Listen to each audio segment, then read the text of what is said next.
అందరికీ హాయ్, నేను మీ Naveen globe trotter. First అయితే అందరికీ హ్యాపీ న్యూ ఇయర్. మేము ఈరోజు న్యూ ఇయర్ స్పెషల్గా ఎక్కడికైనా బయటకు వెళ్దామని ప్లాన్ చేసుకున్నాం. జస్ట్ టైం వచ్చేసి ఒక 12 o'clock అవుతుంది. ఏడుపాయల టెంపుల్కి వెళ్దామని చెప్పేసి సడన్గా ట్రిప్ ప్లాన్ చేసుకున్నాము. ఈ కార్ని మేము జస్ట్ డేలో బుక్ చేసుకున్నాం సెల్ఫ్ డ్రైవ్కి. ఇప్పుడు ఈ కార్లోనే మేము ఏడుపాయలు వెళ్ళబోతున్నాము. దారిలో అన్న వాళ్ళు ఉన్నారు ముసాపేటలో, అక్కడ అన్న వాళ్ళని పిక్ చేసుకొని అక్కడ నుంచి స్ట్రైట్గా ఏడుపాయలకి వెళ్ళిపోతాము. హాయ్ ఫ్రెండ్స్, ఇదిగోండి మేము అందరం బయలుదేరాం. ప్రస్తుతానికి 5 ఉన్నాం కదా, తర్వాత 4 అవుతారు. ఇది కారు కాదు, బస్సు అవుతుంది. తర్వాత చూడండి మీరు.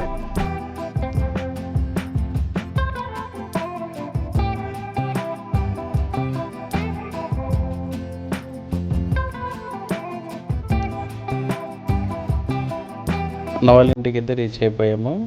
వీడి పేరు వచ్చేసి తక్ష, మా అన్న వాళ్ళ అబ్బాయి. చాలా యాక్టివ్గా ఉంటాడు, చాలా యాక్టివ్ పర్సన్ వీడు. చూస్తున్నారు కదా అంత యాక్టివ్ ఉన్నాడు.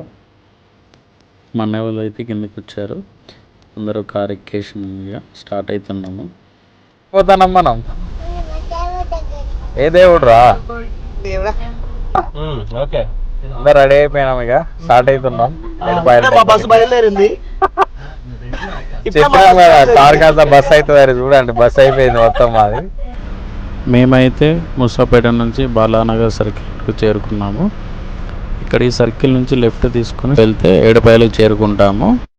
ఇలాగే మనం ముందుగా వెళ్తుంటే ఓఆర్ఆర్ దాటిన తర్వాత టోల్ రోడ్ వస్తుంది. అలాగే కొంచెం ముందుగా వెళ్తే మనకి రైట్ సైడ్లో ఎయిర్ ఫోర్స్ అకాడమీ కనిపిస్తుంది, చాలా పెద్ద అకాడమీ.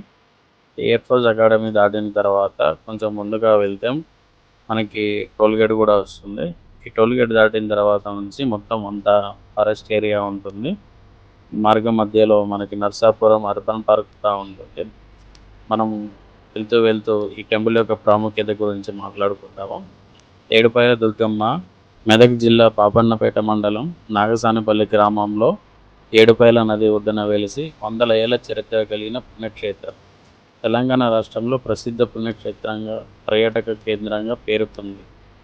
ప్రతి ఏటా మహాశివరాత్రి సందర్భంగా 3 రోజుల పాటు జాతర ఉత్సవాలు ఇక్కడ ఘనంగా జరుగుతాయి.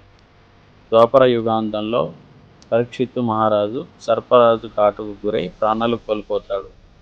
తన కుమారుడైనటువంటి జనమేజయుడు తండ్రి మరణానికి కారణమైన సర్పసంతతిని సమూలంగా అంతమొందించాలని సర్పయాగం తలపెడతాడు. ఈ యొక్క సర్పయాగానికి యజ్ఞగుండాలు నింపజేసి జమదగ్ని, అత్రి, కశ్యపి, విశ్వామిత్ర, వశిష్ఠ, గౌతమి, భరద్వాజ వంటి సప్త ఋషులతో యాగం నిర్వహిస్తాడు. ఈ యజ్ఞ ఫలితంగా సర్పాలన్నీ వచ్చి అగ్నికి ఆహుతవుతుండటంతో సర్పజాతి అంతమవుతుందనే ఆందోళనతో నాగుల తల్లి దేవుళ్లకు వేడుకొన్నదట. నాగులకు పుణ్యలోక గతులు ప్రాప్తించేందుకు గరుత్మంతుడు పాతాళంలోని భగవతీ నదిని తీసుకొని వస్తాడు. యజ్ఞస్థలికి రాగానే భగవతీ నది ఏడుపాయల గచ్చికి ప్రవహించిందట.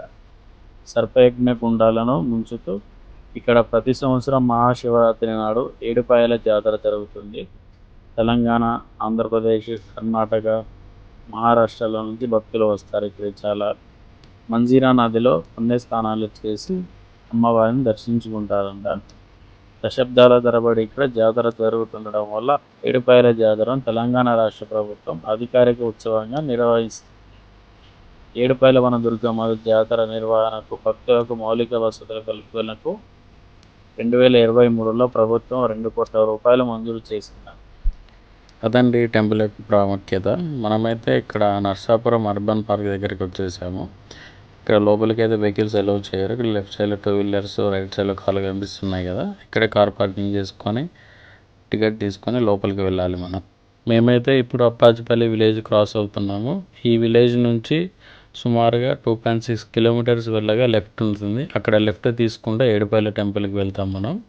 అక్కడ నుంచి ఒక 2 కిలోమీటర్స్ వరకు ఉండొచ్చు టెంపుల్ దగ్గరికి. నుంచి లెఫ్ట్ తీసుకుంటే ఏడుపాయలకి చేరుకుంటాము. ఇక్కడ నుంచి సుమారు ఒక 2-3 కిలోమీటర్లు ఉంటుంది ఏడుపాయ టెంపుల్. మనము టెంపుల్ లేట్గా వచ్చాము కాబట్టి దర్శనం చేసుకొని వచ్చే వరకు లేట్ అవుతుందని చెప్పేసి మేము ఇక్కడ హోటల్లో ఫుడ్ ప్రిపేర్ చేయమని ఆర్డర్ ఇచ్చాము. ఆర్డర్ ఇచ్చి దర్శనానికి వెళ్తున్నాము. పదండి దర్శనానికి వెళ్దాం. చూస్తున్నారు కదా ట్రాఫిక్ ఎలా ఉందో ఈరోజు. జనవరి 1 కారణంగా న్యూ ఇయర్ వల్ల చాలా ట్రాఫిక్ అనమాట. మనము హైదరాబాద్ నుంచి వస్తే ఇలా వస్తాము, ఇక్కడ నుంచి రైట్ తీసుకొని మనం దర్శనానికి వెళ్ళాలి. పదండి మన దర్శనానికి వెళ్దాం. మనమైతే టెంపుల్ సమీపంలోకి చేరుకున్నాము. మనకి ముందు ఎదురుగా కనిపిస్తుంది కదా పెద్ద గోపురము, ఇది ఎగ్జాక్ట్గా టెంపుల్ ఆపోజిట్లో ఉంటుంది. ఈ గోపురానికి లెఫ్ట్ సైడ్లో పూజా కార్యక్రమాలు, వెహికల్ పూజా కార్యక్రమాలు నిర్వహిస్తారు. అలాగే ఈ గోపురం దాటిన తర్వాత లెఫ్ట్ సైడ్లో మనకి లడ్డూ ప్రసాదము కౌంటర్ కూడా ఉంటుంది. పదండి మనం ముందుకు వెళ్దాం. నేనైతే విఐపి టికెట్ తీసుకున్నాను. ఒక్కరికి 250 రూపాయలు పడుతుంది. ఈ టికెట్లో కుంకుమార్చన చేయించుకొని అమ్మవారిని దర్శించుకొని రావచ్చు బయటికి. నేను ఎందుకు ఈ టికెట్ తీసుకున్నానంటే మా వాళ్ళందరూ 80 రూపీస్ టికెట్ తీసుకొని లైన్లో ఉన్నారు. ఈరోజు చాలా క్రౌడ్ ఉండటంతో సో నాకు కూడా లేట్ అవుతుంది కదా అని చెప్పేసి నేను ఈ టికెట్ తీసుకొని అమ్మవారి దర్శనానికి వెళ్తున్నాను. దర్శనం చేసుకొని బయటికి రాగానే ఇక్కడ స్టెప్స్ కనిపిస్తున్నాయి కదా, ఈ స్టెప్స్ గుండా వెళ్తే అమ్మవారి టెంపుల్ ఉండే చూస్తున్నారు కదా, ఇది అలా పైకి వెళ్తున్నారు కదా అందరూ. పైకి వెళ్తే పరశురాముని టెంపుల్ ఉంటుంది. అదండి మనం పైకి వెళ్ళి చూద్దాము. ఇదే అండి పరశురాముని టెంపుల్. గుహ కింద ఉంటుందండి. ఇక్కడ చాలామంది ఉన్నారు కదా, అక్కడ కనిపిస్తుంది చూడండి రైట్ సైడ్లో. ఇదే అండి పరశురాముని యొక్క గుహ. అలాగే మనం ఈ గుహ పైకి కూడా ఎక్కొచ్చండి. ఎక్కి యొక్క వ్యూ మొత్తం చూడవచ్చు. చూడండి అక్కడ పైన కూడా ఉన్నారు, ఇలా వెళ్తున్నారు కదా ఒక 2 పర్సన్స్. అలా రైట్ సైడ్ నుంచి కొంచెం ట్రెక్ చేసుకుంటూ పైకి వెళ్ళాలి. పైకి వెళ్తే మనం వ్యూ కూడా చూడవచ్చు. అమ్మవారి టెంపుల్ ముందు ఒక పాయని చూస్తున్నారు కదా, ఇది 7 పాయలలో ఒకటి. ఇది మొన్న వర్షాల టైంలో మొత్తం అంతా మునిగిపోయింది. అమ్మవారి టెంపుల్ గోపురం వరకు వచ్చాయంట వాటరు. మనం దర్శనం తీసుకుని వెళ్తుంటే దారిలో మనకి హరిత కాటేజ్ చేసుకోవడం కనిపించే ఇవే కాదు చాలా ఉంటాయి ఇక్కడ. నాకైతే 5 మినిట్స్ పట్టింది. విఐపి టికెట్ తీసుకున్నా.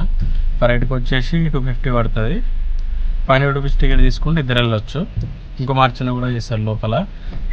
5 మినిట్స్లో దర్శనం చేసుకుని అయితే బయటకు వచ్చేసిన. ఇప్పుడైతే ఇక వస్తున్నప్పుడు దారిలో ఫుడ్ వండిపోయినాక ఒక షాప్ దగ్గర ఆగినాం కదా, అక్కడికైతే వెళ్తున్నాం. ఇప్పుడు మా వాళ్ళందరూ అక్కడ ఆగిరు, కారు తీసుకెళ్దామని వచ్చిన. కష్టమైతే మా వాళ్ళకి కూడా ఇట్లా 1 అవర్లో అయిపోయింది.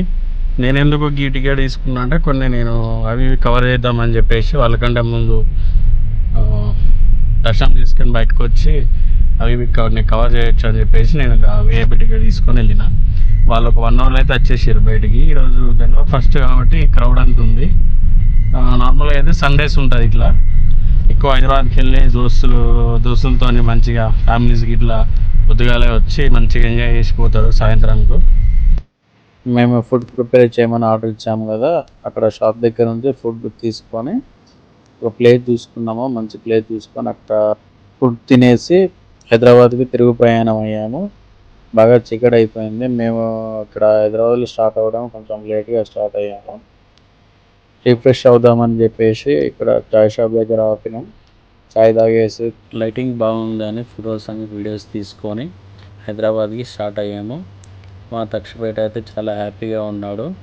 వాడు మాత్రం ఈ ట్రిప్ చాలా ఎంజాయ్ చేశాడు. మాటల్లోనే మూసాపేట వచ్చేసింది. అన్నవరాన్ని ఇంటి దగ్గర డ్రాప్ చేసి మేము కూకట్పల్లికి స్టార్ట్ అయ్యాము. మా ఫ్రెండ్స్ని వాళ్ళ ఇంటి దగ్గర డ్రాప్ చేసి నేను నా ఫ్రెండ్ కార్ని మేము సెల్ఫ్ డ్రైవ్కి తీసుకున్న పర్సన్కి హ్యాండ్ ఓవర్ చేసి రిటర్న్ అయ్యాము. మేమైతే ఈ న్యూ ఇయర్ని ఫ్రెండ్స్ అండ్ ఫ్యామిలీ మెంబర్స్తో బాగా ఎంజాయ్ చేసాము. నా వీడియో చూస్తున్న వాళ్ళు చూసి వెళ్ళిపోకుండా నా ఛానల్ని సబ్స్క్రైబ్ చేసుకోండి. నాకు కూడా కొంచెం బూస్టింగ్గా అనిపిస్తుంది. మీరు సబ్స్క్రైబర్స్ పెరుగుతున్న కొద్దీ నాకు కూడా కొంచెం మంచి మంచి వీడియోస్ చేయాలనిపిస్తూ ఉంటుంది. సో నా ఛానల్ నేమ్ వచ్చేసి నవీన్ గ్లోబ్ ట్రోటర్. మళ్ళీ కొత్త వీడియోతో కలుద్దాం. Bye bye, take care.